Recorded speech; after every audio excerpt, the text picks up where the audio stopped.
Sahabat, hijrah yang berat itu adalah hijrah ketika kita berpindah dari dunia gemerlap menuju dunia yang penuh dengan kesederhanaan, dengan taruhan mengikuti sunnah Rasulullah Sallallahu Alaihi Wasallam.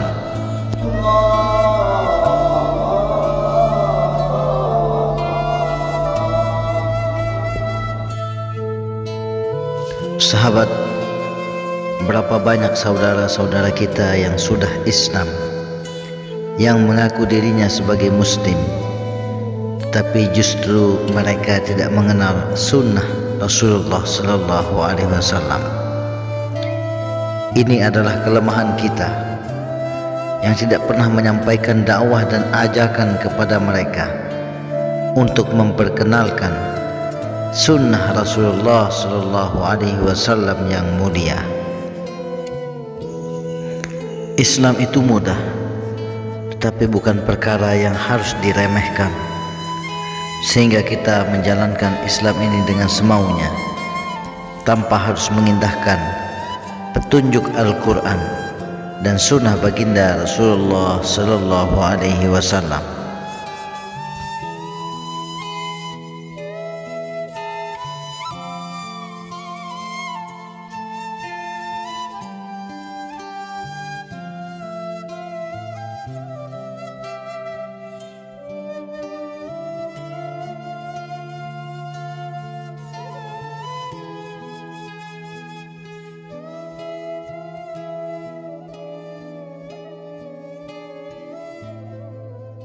Allahu Akbar, la ilaha illallah. A'udzu billahi minasyaitonir rajim. Bismillahirrahmanirrahim. Alhamdulillahirabbil alamin. Surat ini surat Thaha. Surat Thaha itu bicara atau menceritakan tentang Nabi Musa alaihissalam. Ketika Nabi Musa diperintahkan untuk meninggalkan istrinya. Jadi Nabi Musa ini 80 tahun dia berzikir kepada Allah Subhanahu wa taala. Tetapi ketika ditanya oleh Allah Subhanahu wa taala, "Wa matil ka biyaminika ya Musa?" Apa yang ada di tanganmu itu? Apa di tanganmu itu wahai Musa? Haza asai. Ini tongkat. Atawakkau 'alaiha. Dengan tongkat ini saya bisa besar tenaga saya, atau dengan tongkat ini saya bertelekan. Itu. Wa ahasyu biha ala ghanami, dan dengan tongkat ini saya ngasih makan kambing saya.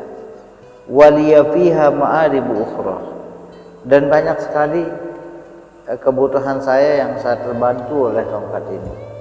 Nah, itu. Berapa tahun Nabi Musa berzikir? 80 tahun. La ilaha illallah, la ilaha illallah. Ini ayatnya. Innani anallahu la ilaha illa ana fa'budni wa aqimis salata li dzikri. Sungguhnya aku adalah Allah, tidak ada Tuhan selain aku. Fa'budni, maka sembahlah aku. Wa aqimis salah, dan dirikanlah salat. Li dzikri, untuk mengingatku. Makanya Nabi Musa alaihissalam melatih zikirnya dengan la ilaha illallah. Berzikir dengan la ilaha illallah. Setelah berzikir 80 tahun, diuji oleh Allah Subhanahu wa taala, ditanya apa di tangan Musa, ternyata jawabnya haza asai, ini tongkat, yang mana dengan tongkat ini banyak sekali hajat saya yang sampai dengannya. Ditegur oleh Allah Subhanahu wa taala, alqiha ya Musa.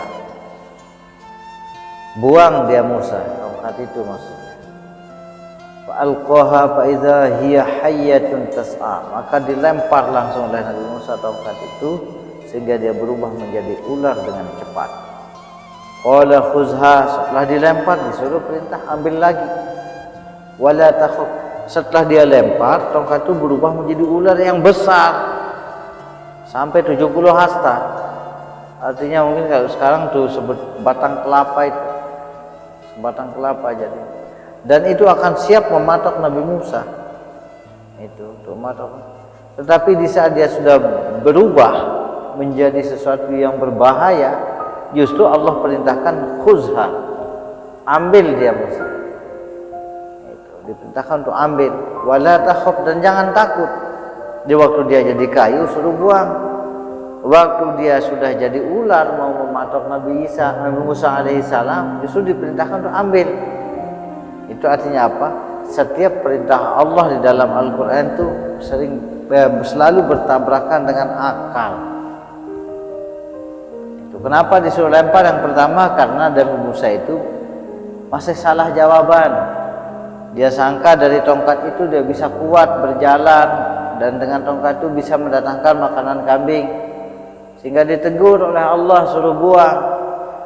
Sekarang kita kalau keluar di jalan Allah ini, siapa yang menjamin rezeki kita? Kalau kita keluar ya digaji. Salah. Itu tauhid kita harus benar, bahwa kalau kita pergi meninggalkan rumah, pergi meninggalkan keluarga, maka Allah yang akan jamin keluarga kita, rumah kita, dan diri kita dijamin oleh Allah Subhanahu wa taala.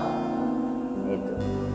Nah, setelah kita keluar di jalan Allah, itu artinya kita melempar tongkat. Karena kehidupan kita di rumah ini, kita ini ibarat tongkat. Istri, bisnis kita, tempat tinggal kita, itu tongkat kita harus dilempar. Supaya jangan kita yakin bahwa rezeki kita itu datangnya dari pekerjaan, tapi semata-mata rezeki itu datangnya dari Allah. Khuzha, nanti kalau sudah keluar ambil lagi dunia kita ini. Dimana sebenarnya di saat itu dunia ini sudah berubah seperti ular, kelihatan berbahaya. Tapi Allah sedang akan merubah dunia kita. Kita pegang sebagaimana Nabi Musa alaihissalam memegang tongkatnya, dia berani pegang ular itu. Karena ini perintah Allah, tetap dia pegang. Begitu dia pegang ular ini, di kepalanya lagi, bukan di daerah yang tidak berbahaya. Di daerah berbahaya disuruh pegang kepalanya, ular yang besar ini. Pegang dalam arti disentuh oleh Nabi Musa. Begitu disentuh, Allah sudah rubah dia jadi ular lagi. Dirubah lagi jadi ular. Dengan baru disempurnakan keyakinan Nabi Musa, disempurnakan tauhidnya Nabi Musa alaihissalam. Sanu'iduha siratahal ula, aku yang akan merubahnya sebagaimana keadaannya semula, dirubah oleh wadmum yadaka ila janahika takhruj bayda min ghairi su'in ayatan ukhra, dan masukkanlah tanganmu ke ketiakmu. Masukkan tangan. Ada sebagian mufassirin mengatakan masukkan tangan di kantong. Begitu dimasukkan tangannya, itu kemudian takhruj bayda, maka akan keluar tanganmu itu nanti dalam keadaan putih bercahaya, min ghairi su'in, tanpa ada kotoran, bersih, bersinar. Ayatan ukhra, itu adalah salah satu daripada mukjizat yang lain. Dia masukkan tangannya Nabi Musa, dia keluar bercahaya putih cahayanya. Linuriyaka min ayatinal kubra, agar aku memperlihatkan kepadamu wahai Musa, yaitu tanda-tanda kebesaran. Nah, setelah proses disuruh buang tongkat karena jawabannya salah, setelah itu disuruh pegang dalam keadaan dia berbahaya. Setelah itu disuruh masukkan tangannya, sekarang sudah jadi mukjizat semua. Jadi proses untuk kita diberikan keyakinan yang benar oleh Allah Subhanahu wa taala, harus ada proses kita itu dakwah.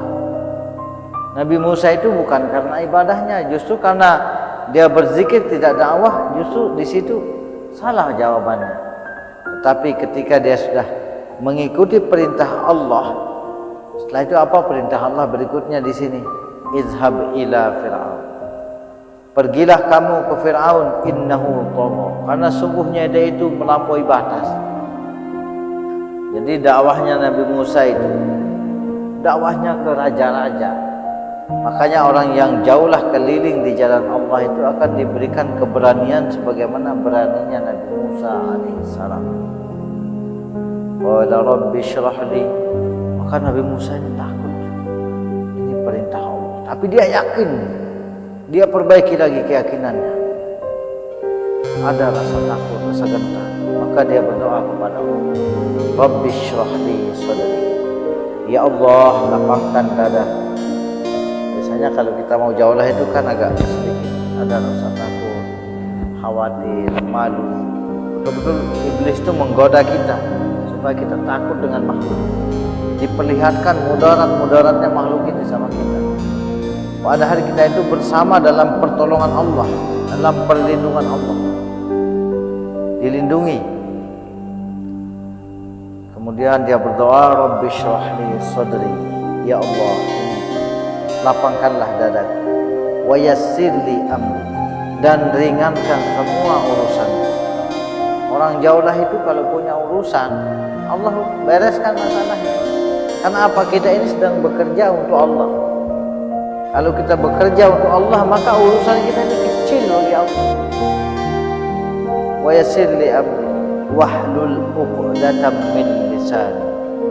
Dan fasihkanlah lidahku ini agar baik ucapan di dalam lisan ini.